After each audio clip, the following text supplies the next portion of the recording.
My husband's best friend kept sleepwalking into our bed and cuddling him. I decided to heal her completely. My husband Jordan's best friend Megan started sleepwalking into our bed every time she stayed over, always ending up on his side pressed against him while I woke up to find another woman wrapped around my husband. The first time it happened in January, Megan was staying in our guest room after a night out, and I woke up at 3 a.m. to find her under our covers with her arms around Jordan's waist. Jordan woke up confused and Megan acted shocked, claiming she had no memory of walking to our room and must have been sleepwalking because she'd done it since childhood. She apologized profusely and said how embarrassing it was while wearing tiny pajamas that barely covered anything. Jordan believed her immediately and said we shouldn't make her feel bad about a medical condition she couldn't control. He actually comforted her while she cried about being so humiliated, hugging her in our bed while I stood there watching. The second time happened 2 weeks later when Megan stayed over after dinner, and again she ended up in our bed at 2 a.m., this time with her leg thrown over Jordan's body. She claimed the guest bed triggered her sleepwalking episodes because it was unfamiliar, and maybe she needed to sleep on our couch instead. Jordan said that was ridiculous, and she should just stay in the guest room, but maybe leave the door locked so she couldn't wander. But somehow she still managed to unlock the door in her sleep and find her way to Jordan's side of our bed perfectly, without bumping into anything or making noise. I suggested Megan stop staying over if she had such severe sleepwalking, but Jordan said I was being cruel to someone with a medical issue. He said Megan couldn't help it and we needed to be understanding friends. He actually got angry when I said it was suspicious that she only sleepwalked to his side of the bed and never got lost or went anywhere else. He said I was accusing his friend of lying about a serious condition, and that showed what kind of person I was. By February, Megan was staying over every weekend and sleepwalking into our bed like clockwork. She'd always end up spooning Jordan or having him spoon her, claiming she had no memory of it happening. Jordan started expecting it and would just let her stay when she showed up instead of waking her because he said disturbing sleepwalkers was dangerous. I'd wake up to find my husband cuddling another woman who'd conveniently worn silk nightgowns or lacy underwear to sleep in. When I said sleepwalkers don't usually change into sexy clothes first, Jordan said I was sexualizing a medical emergency and being jealous of someone who needed help. Megan started telling our friends about her terrible sleepwalking condition that only happened at our house and how sweet Jordan was for not making her feel bad about it. She'd dramatically describe waking up confused in our bed with no memory while Jordan protected her from my accusations. Our friends started thinking I was heartless for not being sympathetic to Megan's condition. Some even suggested Jordan was such a good friend for handling it so maturely while I was being petty and suspicious. That's when I decided to cure Megan's sleepwalking permanently. I started by installing a lock on our bedroom door that could only be opened from inside, telling Jordan it was for Megan's safety, so she couldn't accidentally hurt herself trying to get in. The first night with the lock, we heard Megan trying the handle at 2 a.m., jiggling it repeatedly and even knocking softly. Jordan wanted to let her in, but I said that would encourage her sleepwalking, and we needed to break the pattern. We listened to her try to get in for 20 minutes before she gave up. The next morning, Megan said she'd had the worst night's sleep because her sleepwalking had been frustrated and she'd woken up exhausted in the hallway. Jordan felt terrible, but I said this proved she was getting better since she'd woken up instead of wandering more. I suggested she see a sleep specialist since her condition was so severe and offered to go with her for support. Megan quickly said that wasn't necessary and her sleepwalking was actually improving. Next, I started setting up obstacles between the guest room and ours like chairs in the hallway and a baby gate at the top of the stairs. Megan miraculously never hit any of them during her sleepwalking, navigating perfectly in the dark to reach our locked door. When I pointed this out, she said muscle memory guided her, but couldn't explain how muscle memory worked in a house she'd only started visiting recently. I then told Jordan we should help Megan by recording her sleepwalking to show doctors, and I set up motion-activated cameras in the hallway. Megan suddenly stopped sleepwalking completely, claiming the locked door had cured her because her subconscious knew it couldn't get in. But I'd already caught her on camera from earlier nights, fully awake, carefully walking to our room while checking if we were asleep. The best part was when I invited Megan's ex-boyfriend Paul to dinner without telling her. Paul showed up at 7:30 looking confused when I opened the door, and I watched Megan's face turn white as she stood behind me in the entryway. Jordan rushed over with a big smile and shook Paul's hand, asking how he'd been since they last saw each other at that work thing, while Megan made a weird choking sound and grabbed the wall for support. She stammered something about feeling sick suddenly and maybe needing to lie down, but I smiled and said dinner was ready and we should all sit before the food got cold. Paul kept glancing between Megan and me like he was trying to figure out what was happening, and Megan wouldn't look at him at all as we walked to the dining room. Jordan pulled out chairs for everyone and started talking about his latest project at work, completely missing how Megan's hands were shaking when she picked up her water glass. I served the pasta and salad while making small talk about the weather, waiting for the right moment to bring up the real reason I'd invited Paul over without telling anyone. About halfway through dinner, I mentioned how Megan had been dealing with this terrible sleepwalking problem that only seemed to happen at our house, and Paul's eyebrows shot up so fast I almost laughed. He put down his fork and looked at Megan with this expression I couldn't quite read, something between surprise and understanding, and Megan started eating faster like she wanted to finish and leave. Paul said he actually remembered Megan having a similar issue when they dated 3 years ago, except back then she kept sleepwalking into his roommate's bed instead of Paul's. Jordan stopped chewing and looked at Paul with interest, asking if she'd gotten help for it back then, and Megan kicked Paul under the table hard enough that he winced. Paul ignored her and kept talking, explaining how the sleepwalking mysteriously stopped after his roommate installed a lock on his bedroom door and caught her on camera one night trying the handle while fully awake. Jordan's fork paused halfway to his mouth and stayed there for a few seconds while he processed what Paul just said, and I could see the wheels turning in his head as he started connecting the dots. Megan tried to laugh it off and said Paul was remembering wrong, that she'd never done anything like that. But her voice came out too high and shaky to be convincing. She tried to change the subject by asking Paul about his new job, but Paul kept going and described how his roommate had set up a camera after the third time it happened. He said the footage showed Megan walking normally to the door, checking to make sure nobody was watching, and then carefully trying the handle multiple times before finally giving up and going back to the guest room. Jordan set his fork down completely now and stared at Megan with this look I'd never seen before, like he was seeing a stranger instead of his best friend. Megan's face turned red and she insisted Paul was lying to cause trouble, that he'd always been jealous of her friendship with Jordan, but nobody at the table believed her anymore. I excused myself to get dessert and came back carrying my laptop instead of cake, and Megan's eyes went wide when she saw what I was holding. I set it on the table and opened it to the folder where I'd been saving all the hallway camera footage from the past 2 weeks, and clicked on the first video. The screen showed Megan walking down our hallway at 2 a.m, checking her phone for the time and then approaching our bedroom door with careful steps. She tried the handle once, twice, 3 times, each attempt getting more forceful, before she finally gave up and walked back to the guest room with her shoulders slumped. Jordan leaned forward to see the screen better, and his face went completely blank, like his brain had stopped working while it tried to make sense of what he was watching. Megan started crying immediately and saying the camera must be wrong somehow, that she had no memory of any of this happening and maybe she was doing it in her sleep without knowing. Paul shook his head slowly and told Jordan this was exactly what she'd done to him 3 years ago, using the same excuses and tears to make everyone feel bad for her. He said his roommate had felt so uncomfortable that he'd almost moved out before they finally confronted Megan with the evidence, and even then she'd tried to claim it was some kind of medical condition. Jordan just kept staring at the laptop screen where the video was playing on loop, showing Megan clearly awake and aware as she tried to get into our bedroom. I didn't say anything, just let him watch and process what he was seeing with his own eyes, instead of taking my word for it like I'd been asking him to do for months. Megan switched her approach and started begging us to understand that she must have a serious medical condition that made her appear awake while she was actually sleeping, that there were documented cases of people doing complex tasks while unconscious. She grabbed Jordan's arm and pleaded with him not to judge her for something she couldn't control, tears running down her face as she insisted she would never deliberately do something so awful. I calmly clicked to the next video, which showed Megan standing in our hallway texting on her phone before walking to our door and trying the handle. Then I played another video from a different night where she was scrolling through something on her phone screen, the light illuminating her face clearly as she stood outside our bedroom. I played a third video showing her checking the time, sighing in frustration when the door wouldn't open, and then typing out a text message before heading back to the guest room. Jordan pulled his arm away from Megan and asked her to explain how someone who was asleep could text on their phone and check the time, and Megan's mouth opened and closed without any sound coming out. Jordan's voice shook when he finally asked Megan directly why she would do this to him, why she would lie to his face for months and make him defend her against his own wife. Megan tried one more time to insist it wasn't what it looked like, that the videos were somehow misleading or taken out of context, but Jordan cut her off and asked her to just tell him the truth. Megan's face changed then, the tears stopping like someone had flipped a switch, and she stood up from the table so fast her chair fell backward. She shouted that we were both terrible friends who didn't understand real mental health struggles, that Jordan was choosing his jealous wife over someone who'd been there for him for years. She grabbed her purse and coat from the hall closet and stormed out of our house, slamming the door so hard the windows rattled. The 3 of us sat in silence for a minute, listening to her car start and speed away down our street. Paul was the first to speak, apologizing for not warning us earlier about Megan's behavior patterns. He explained that after their relationship ended and his roommate moved out, he'd assumed Megan had gotten professional help and worked through whatever was going on with her. He told Jordan that his former roommate Alexander had been so uncomfortable with Megan's nighttime visits that it affected his sleep and mental health, and their whole friend group back then had known Megan had serious boundary issues. Paul said Alexander eventually moved across town just to get away from the situation, and several people had stopped inviting Megan to gatherings because she made their partners uncomfortable. Jordan listened without interrupting, his face getting paler as Paul described incident after incident that sounded exactly like what had been happening in our house.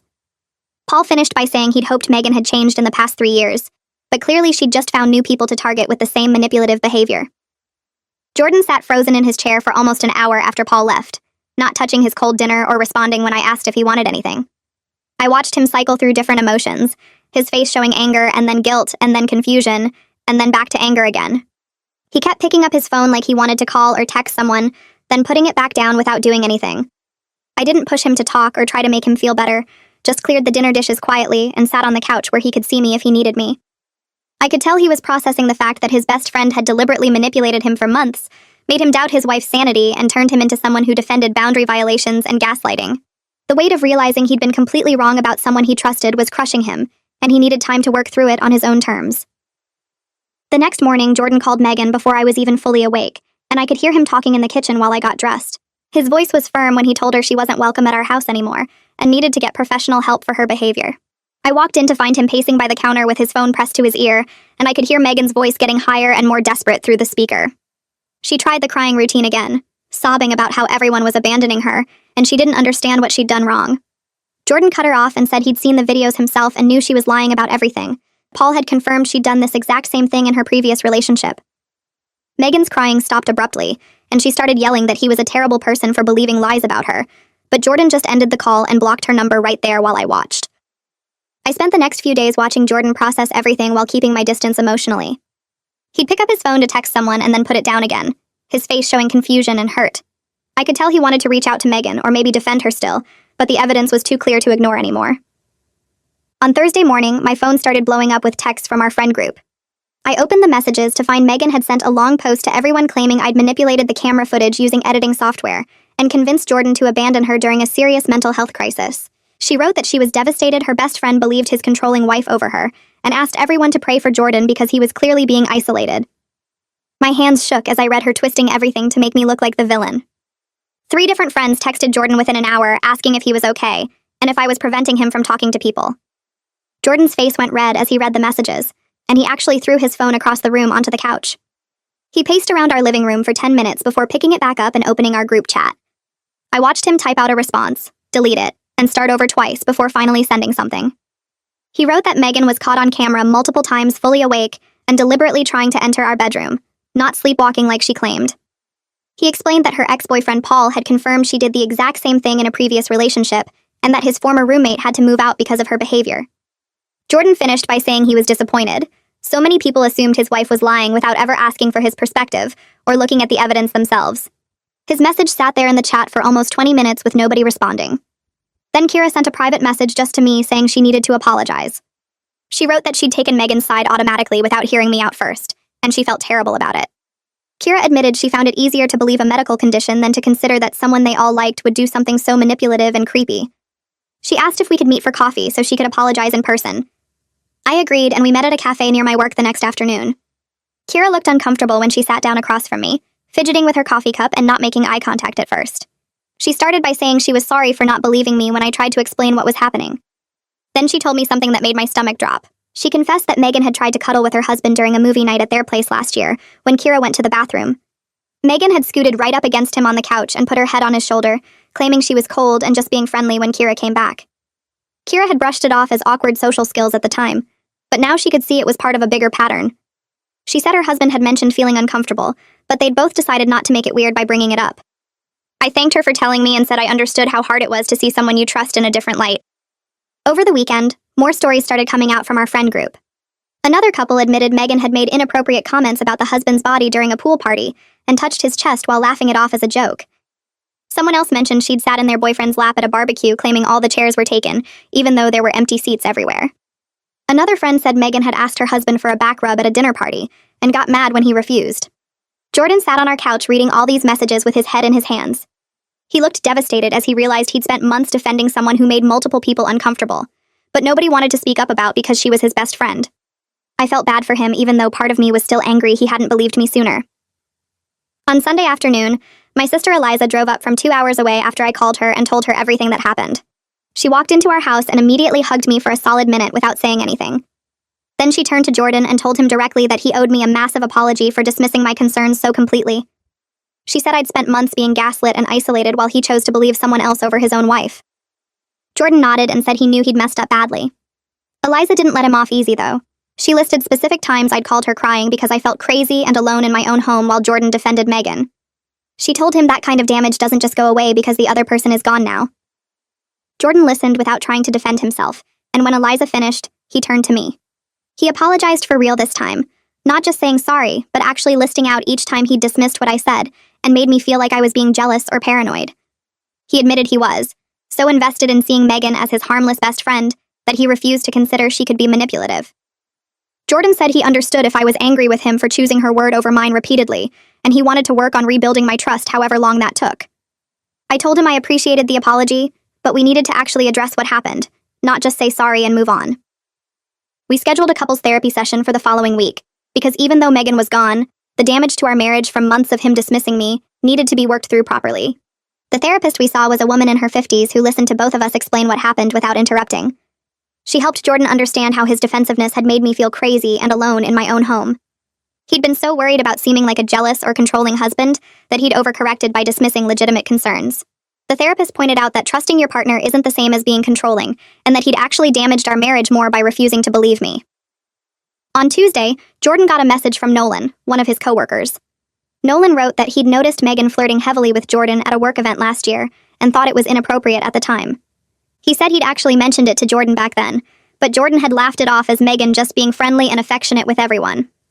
Nolan apologized for not pushing harder on it and said he should have trusted his instincts that something was off about her behavior. Jordan showed me the message, and I could see him starting to recognize all the signs he'd missed or explained away over the years. He said Megan always found excuses to touch him at gatherings, like adjusting his collar or brushing lint off his shirt. She monopolized his time at parties and would get upset if he talked to other people for too long. Jordan remembered she'd made subtle comments about me not being good enough for him that he'd dismissed as jokes, like saying he deserved someone who appreciated him more, or that I didn't understand him like she did. I watched Jordan piece together all the signs he'd ignored, and it hurt him worse than anything Megan had done directly. He kept going back through years of friendship, finding moments where she'd crossed lines he'd explained away. 3 days later, Megan posted on social media about how mental health struggles make you realize who your real friends are. She wrote this long thing about people abandoning you when you need help most, and how she was learning to love herself despite toxic people trying to bring her down. The post got dozens of comments from people who didn't know what actually happened, all saying how strong she was and how she deserved better friends. I watched the comments pile up for about an hour before Kira jumped in. She wrote that maybe people should get the full story before supporting someone who violated boundaries and lied about it. Then Nolan commented that he'd seen Megan's behavior firsthand, and it wasn't about mental health. It was about manipulation. 2 other friends from our group added their own comments about the camera footage and how Megan had been caught deliberately faking everything. Megan deleted the whole post within 20 minutes, but screenshots were already floating around our friend circle. Jordan got a message the next morning from someone named Alexander, who said Paul had given him our contact info. Alexander explained he used to be Paul's roommate 3 years ago when Paul and Megan were dating. He wrote that he felt sick when Paul told him what happened at our house because the exact same thing had happened to him. Megan had stayed over at their apartment multiple times and kept ending up in Alexander's bed instead of Paul's. Everyone told Alexander he was overreacting when he said it felt wrong and invasive. They said Megan had a medical condition, and he was being insensitive by making her feel bad about something she couldn't control. Alexander wrote that he eventually just moved out because he couldn't handle waking up to find his friend's girlfriend in his bed anymore, and everyone made him feel like the bad guy for it. He thanked us for finally proving he wasn't crazy, and said he'd spent 3 years wondering if he really had been too harsh on someone with a sleep disorder. I showed the message to Jordan and watched his face go pale. He realized Megan had been doing this for years to multiple people, perfecting her act and using the same excuses every time. I suggested maybe Jordan needed some space from the whole friend group to process everything that happened. He'd been friends with most of these people for over a decade, and finding out his best friend manipulated everyone was a lot to handle. But Jordan shook his head and said he wanted to face it directly instead of hiding. He sent out a group message inviting our closest friends to dinner at our house the following Saturday. Jordan wrote that he wanted to clear the air and make sure everyone understood what actually happened with Megan. He said he owed people explanations and apologies for his part in enabling her behavior. 8 people confirmed they'd come, which was basically our core friend group minus Megan. I spent Saturday afternoon cooking while Jordan paced around the house rehearsing what he wanted to say. When everyone arrived, you could feel the tension in the room. Nobody knew exactly what to expect, and half of them probably thought Jordan was going to defend Megan again. We all sat down in the living room with drinks, and Jordan stood up in front of everyone. He started by taking full responsibility for refusing to listen when people expressed concerns about Megan. He explained how the camera footage showed her fully awake and deliberately trying to get into our bedroom night after night. Jordan told them about Paul's testimony that Megan had done the exact same thing in her previous relationship, and about Alexander having to move out because of her behavior. He apologized directly to me in front of everyone for making me feel like I was going crazy in my own home. Jordan's voice cracked when he said he'd chosen to believe Megan's lies over his wife's legitimate concerns, and he understood how much damage that caused. Kira spoke up and shared the story about Megan trying to cuddle with her husband during movie night. She admitted she'd convinced herself it was just awkward social skills because it seemed easier than believing someone they all liked would do something manipulative. 2 other friends nodded, and one guy named Darren said Megan had been way too touchy with his girlfriend at a party last year. His girlfriend had mentioned feeling uncomfortable, but Darren brushed it off as Megan just being affectionate with everyone. Another friend named Sophie admitted Megan had made comments about her boyfriend that crossed lines, but Sophie had ignored it because everyone said Megan was harmless. The group sat there realizing they'd all witnessed pieces of a pattern, but nobody had connected them because Megan kept everyone separate. Each incident seemed small on its own, but together they showed someone who deliberately pushed boundaries and played victim when called out. Darren asked if we were planning to take legal action against Megan for what she did. Jordan and I looked at each other and I shook my head. I told everyone we just wanted Megan out of our lives completely. The cameras and testimony were enough to protect ourselves and warn others, and dragging this through courts would just extend the nightmare.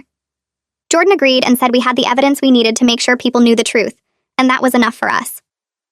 2 days later, Jordan's phone dinged with an email notification.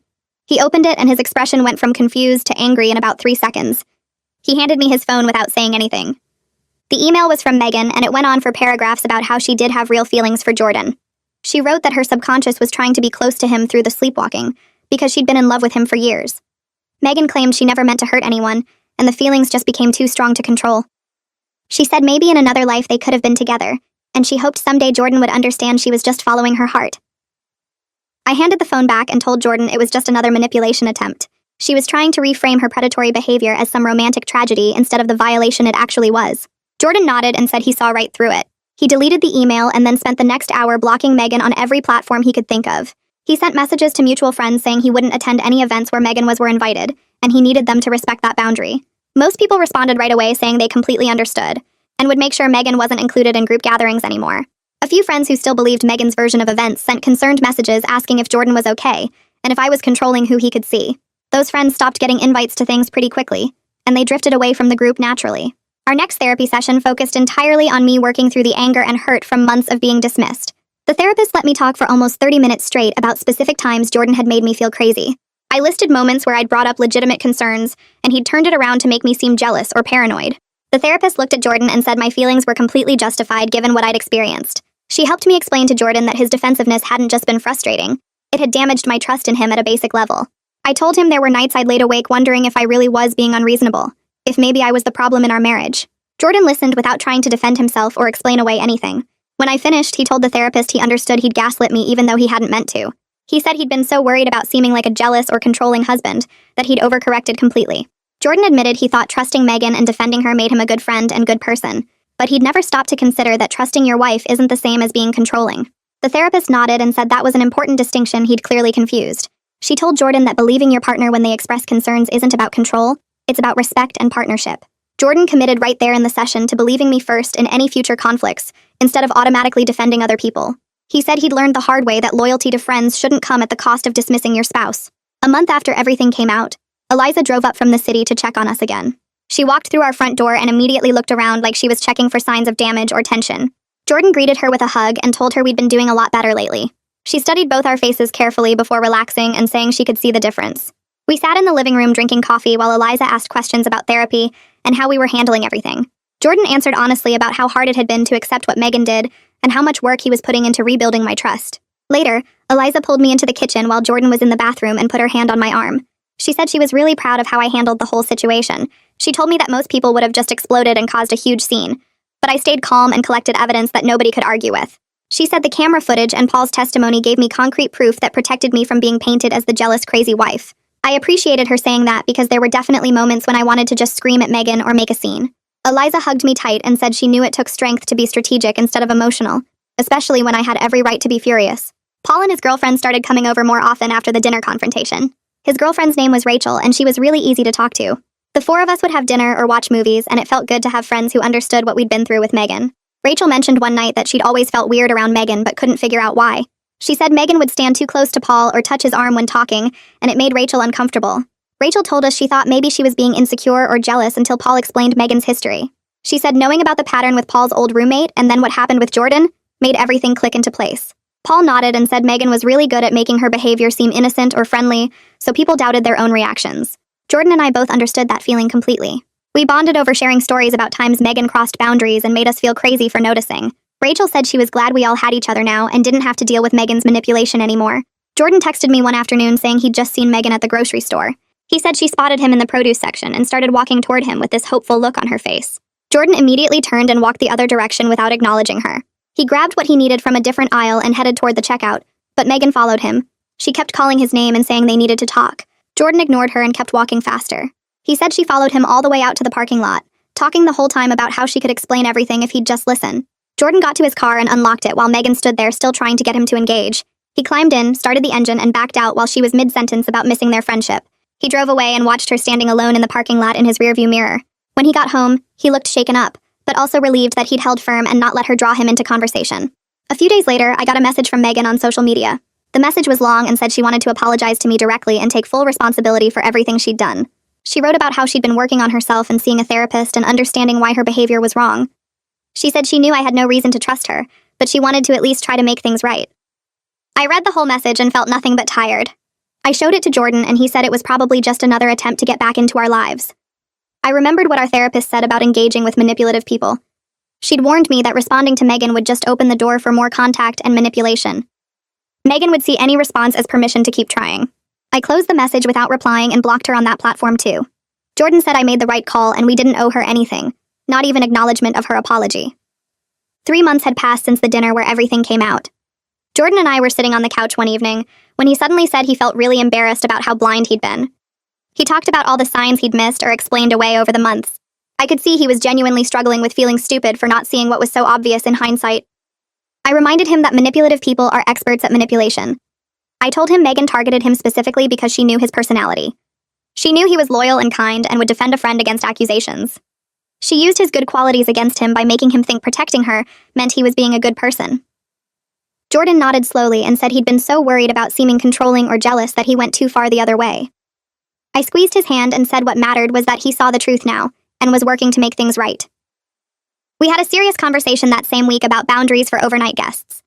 Jordan brought it up first, saying he wanted to establish clear rules so nothing like this could ever happen again. We agreed that anyone staying in our guest room needed to respect our privacy completely. That meant no coming into our bedroom for any reason unless it was an actual emergency. We also decided that we both had to be comfortable with whoever was staying over. If either of us felt weird about someone, we'd discuss it and find another solution. Jordan looked at me seriously and said he never wanted to put me in a position again where I felt unsafe or disrespected in our own home. He said our house should be our safe space and he'd failed to protect that. I appreciated him saying it out loud and taking responsibility. Kira called me one afternoon sounding frustrated and annoyed. She said Megan had tried to reach out to her through a mutual acquaintance. Megan apparently told the acquaintance that everyone had misunderstood the whole situation. She claimed the camera footage was taken out of context and didn't show the full picture. The acquaintance passed the message along to Kira thinking she might want to hear Megan's side. Kira shut it down immediately. She told the acquaintance she'd watched the videos herself multiple times and saw exactly what happened. She said there was no context that would make Megan's behavior okay. Kira also told the acquaintance not to pass along any more messages from Megan because she wasn't interested in reconnecting. She called to warn me that Megan might try the same approach with other friends. I thanked her for the heads up and for standing firm. Jordan came home from a work event looking lighter and more relaxed than he had in months.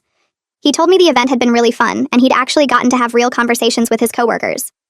I asked what he meant and he explained that Megan used to monopolize all his time at work functions.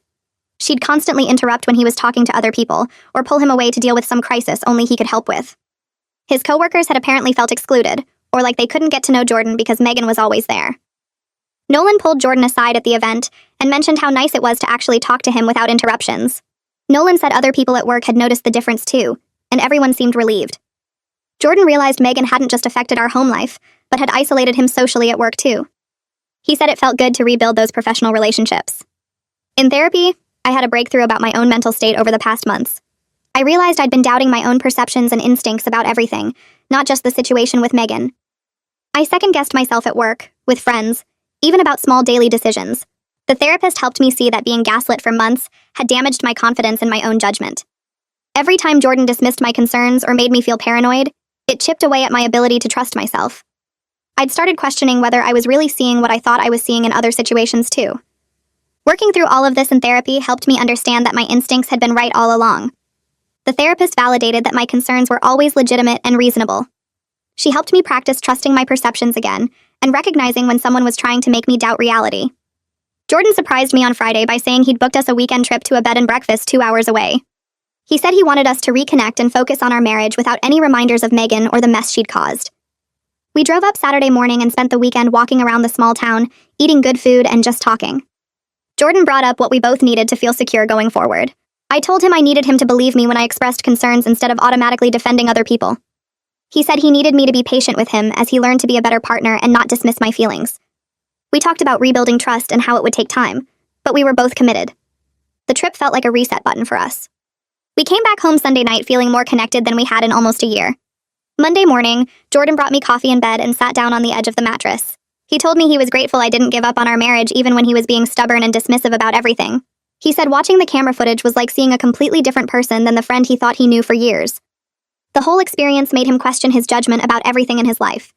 He'd been replaying all their interactions in his head and seeing them differently now. Things he'd thought were innocent suddenly looked calculated and manipulative.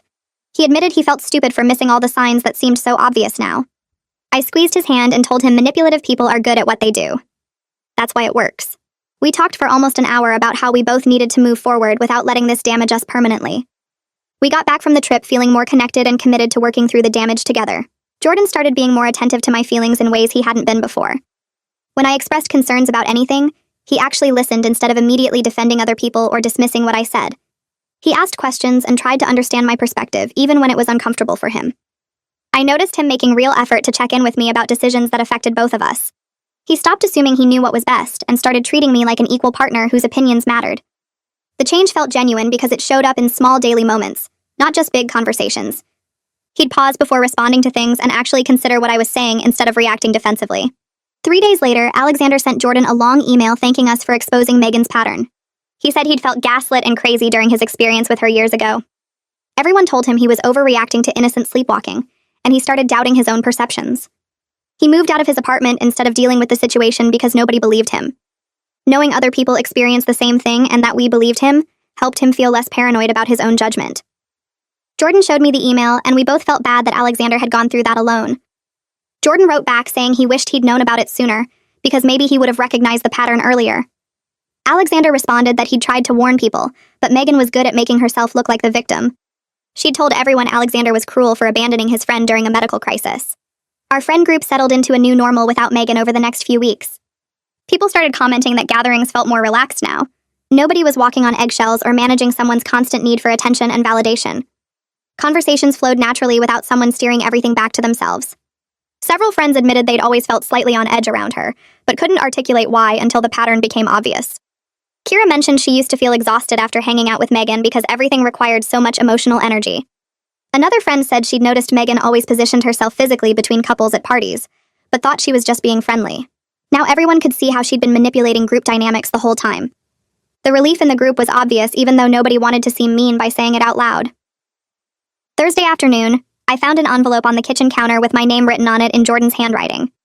Inside was a 3-page letter apologizing specifically for each time he dismissed my concerns and made me feel like I was being jealous or paranoid. He listed actual incidents with dates and what he'd said to me. He acknowledged that his words caused real harm and made me doubt myself in my own home. He wrote that he was committed to never making me doubt myself like that again. He said he understood why I'd felt isolated and alone, and he was sorry for contributing to that feeling. The letter was detailed and thoughtful in a way that showed he'd really been thinking about his actions. He didn't make excuses or try to justify anything. He just took responsibility for the damage he'd caused by refusing to listen to me. I read it twice and felt something shift inside me. The specific acknowledgement of each incident meant more than a general apology would have. I found Jordan in his workshop that evening and told him I'd read the letter. I said I could see he was genuinely working to change his behavior and rebuild trust between us. The couples therapy was helping us communicate better and address issues before they became major problems. I told him I appreciated that he was doing the work instead of just expecting me to get over it. He looked relieved but also sad, like he was still processing how badly he'd handled everything. I explained that rebuilding trust takes time, but I was willing to do it because I could see his effort was real. He hugged me and said he knew he didn't deserve my patience, but he was grateful for it anyway. We stood there in his workshop for a while just holding each other. 2 weeks later, Jordan got a call from someone in our friend group saying Megan had reached out to them. She claimed she'd been in therapy and wanted to make amends with Jordan. The friend was asking if Jordan wanted them to pass along her contact information. Jordan said no politely but firmly. He told them he wasn't interested in reconnecting with Megan and asked them not to pass along messages from her anymore. He explained that he needed to focus on his marriage and moving forward, not revisiting the situation. The friend understood and said they'd tell Megan not to contact them about it again. Jordan told me about the call right away instead of hiding it or handling it alone. That openness meant a lot to me. He said he wanted me to know he was setting clear boundaries and wasn't going to let Megan back into our lives in any way. 6 months after the confrontation, Jordan and I were in a much better place in our marriage. We'd learned to communicate more openly about things that bothered us instead of letting resentment build. He'd proven through consistent actions over time that he trusted and believed me. The therapy sessions continued even though things were better because we both wanted to maintain the progress we'd made. We went on regular date nights and actually talked about our feelings instead of just going through the motions. Jordan checked in with me about social plans and respected my boundaries without making me feel guilty. I felt safe in my own home again. The guest room didn't carry the weight of bad memories anymore. We'd even had other friends stay over without any weirdness or anxiety. Our relationship felt stronger because we'd worked through something difficult together instead of letting it destroy us. Kira hosted a dinner party on Saturday night and invited our whole friend group. She made a point of toasting to healthy boundaries and real friendships during dinner. Everyone laughed and agreed, raising their glasses.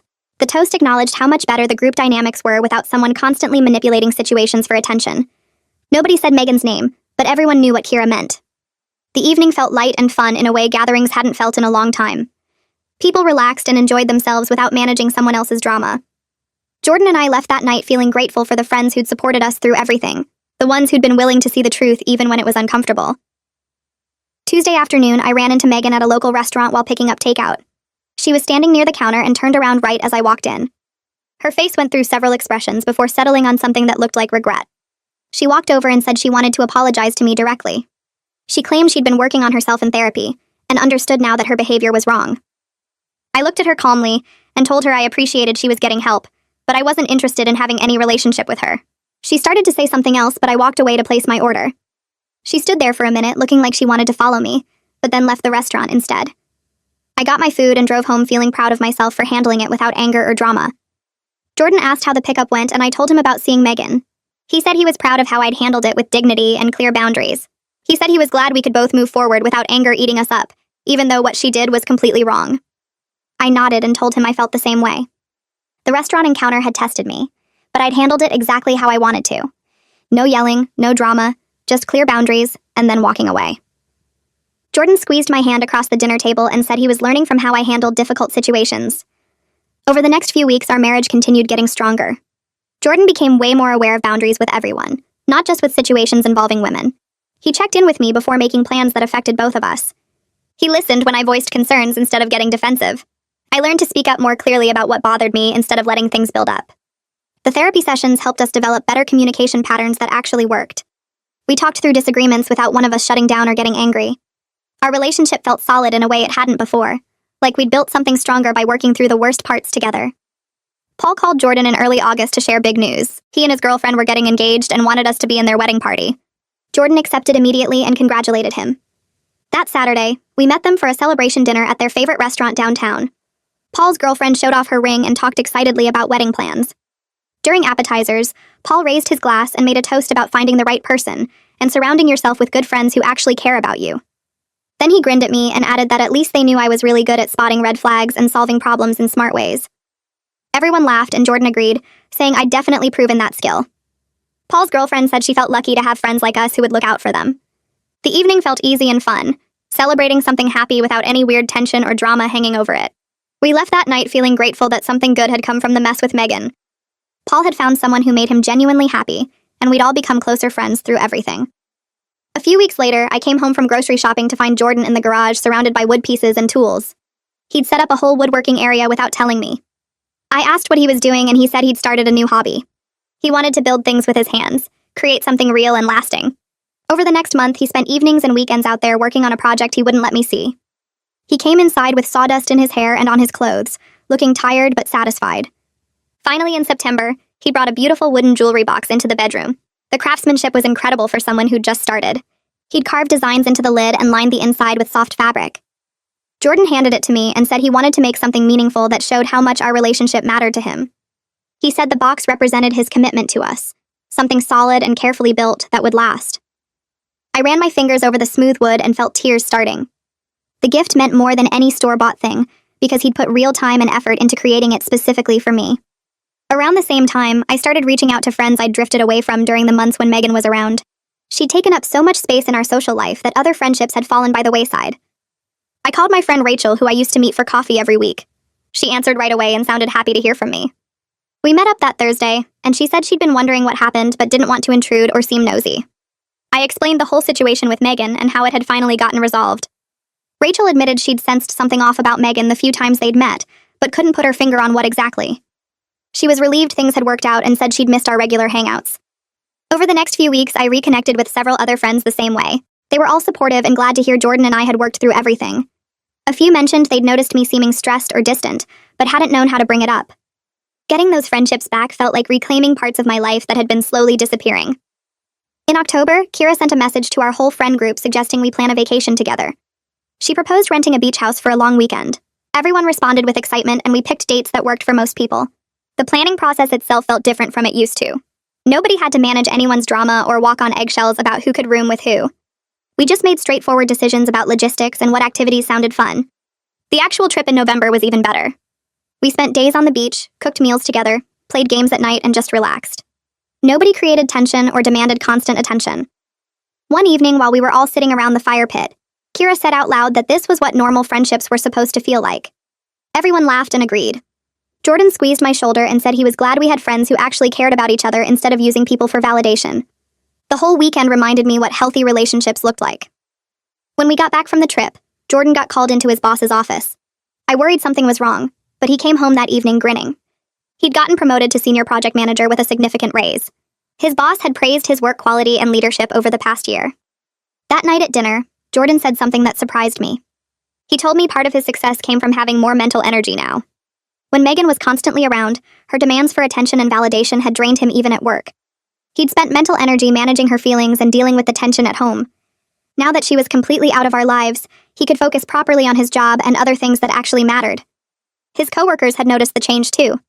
Several of them congratulated him the next day and mentioned he seemed much happier overall. One guy said Jordan had been distracted and stressed for months, but now seemed like himself again. Jordan realized he hadn't even noticed how much Megan's manipulation had affected every part of his life until it stopped. Around the same time Jordan got promoted, I started a new job I was really excited about. The position was exactly what I'd been looking for in my field, with better pay and opportunities for growth. Jordan celebrated with me without any of the weird insecurity Megan used to prey on. He never made comments about me being too busy or not having enough time for him. He asked about my projects and listened when I talked about work challenges. When I had to stay late or bring work home, he supported it instead of making me feel guilty. I realized how different this felt from before. During the Megan situation, she'd made little comments about me prioritizing career over Jordan, planting seeds of doubt about whether I was a good wife. Jordan had absorbed some of that messaging even if he didn't realize it. Now he genuinely wanted me to succeed and never questioned whether my achievements somehow threatened our relationship. Having that support made me feel secure in ways I hadn't fully appreciated before. In early December, we decided to host a dinner party at our house. I'd been avoiding having people stay over because the guest room still carried bad memories, but enough time had passed that I wanted to reclaim that space. We invited 6 friends, including Kira and her husband. I spent the day cooking and setting everything up. When people started arriving, I felt completely relaxed instead of anxious.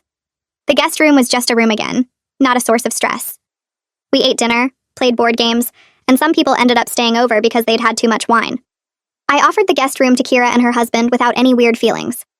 The next morning, we all had breakfast together, and it felt perfectly normal. Nobody wandered into our bedroom. Nobody created drama or made things uncomfortable. I realized while cleaning up that I felt completely comfortable and safe in my own home again. The house belonged to Jordan and me, not to memories of someone who'd violated our space and trust. Right before Christmas, my sister Eliza came to visit for the holidays. She'd been checking in regularly since everything happened with Megan, worried about whether Jordan and I would actually work things out. The first evening she was there, she pulled me aside while Jordan was in the garage. Eliza said she could see how much stronger Jordan and I were as a couple now. The way we interacted felt different, more solid and genuine. She admitted she'd been really worried we might not make it through such a serious breach of trust. When someone dismisses your concerns that completely and makes you doubt your own perceptions, it damages something fundamental. But we'd proven her wrong by actually doing the work to fix what was broken. Jordan had made real changes in how he listened and respected my instincts. I'd learned to advocate for myself more clearly instead of hoping he'd just figure things out. Eliza hugged me and said she was proud of both of us for not taking the easy way out. Plenty of couples would have either ignored the problems or given up entirely. We'd chosen the harder path of actually addressing everything head-on and rebuilding from there. A few weeks later, Jordan and I stood in the hallway looking at the motion cameras we'd installed months ago. He reached up and started unscrewing the first one from the wall. I held the stepladder steady while he worked. He handed the camera down to me and moved to the next one. We didn't really need them anymore since Megan was completely out of our lives. Jordan stepped off the ladder and looked at the small pile of equipment we'd accumulated. He shook his head and said he was glad we had the documentation of everything that happened, but he was happier we didn't need surveillance in our own home anymore. I agreed and told him it felt good to take them down. We both started laughing about how completely absurd the whole situation had been. The fact that we'd needed cameras to prove someone was faking sleepwalking seemed ridiculous now that it was over. Jordan carried the equipment to the garage while I folded up the ladder. The hallway looked normal again without the little black boxes mounted near the ceiling. Our anniversary arrived in mid-January, and Jordan surprised me with dinner at the restaurant where we'd had our first date. After we finished eating, he pulled out a card and handed it across the table. I opened it and read what he'd written inside. He thanked me for being patient while he learned to be a better partner. He wrote that almost losing my trust had taught him what really mattered in our marriage. He said he was grateful I'd given him the chance to make things right instead of just giving up on us. I felt my eyes get wet reading his words. I reached across the table and squeezed his hand. He squeezed back and told me he meant every word. The whole experience with Megan had forced us to work through problems we might have ignored otherwise. We'd come out stronger because we'd actually dealt with the hard stuff instead of pretending everything was fine. About a month later, Kira called me with news she'd heard through mutual friends. Megan had apparently moved to a different city for what she called a fresh start. Nobody in our group had heard from her directly or knew exactly where she'd gone. Kira said it seemed like Megan had just quietly disappeared from everyone's lives. I told Kira that was probably for the best for everyone involved. We all silently agreed that maintaining distance from Megan was the healthiest choice. Our friend group had moved on, and nobody seemed interested in reaching out to her. The whole situation had revealed things about her behavior that made people uncomfortable. It was easier for everyone to just let her start over somewhere else without us. Jordan and I spent a Saturday afternoon looking at travel websites and planning a trip to Hawaii for next month. We scrolled through pictures of beaches and hotels. Jordan suggested we should also start thinking seriously about having kids in the next year or two. I looked up from the laptop and smiled at him. Our home felt peaceful and secure now. Our marriage was solid after working through everything with Megan. We'd both grown from the experience of dealing with something really difficult together. Life felt genuinely good for the first time in months. I was excited about our future and all the plans we were making. Jordan closed the laptop and pulled me close. We sat on the couch talking about baby names and what kind of parents we wanted to be. Everything felt right.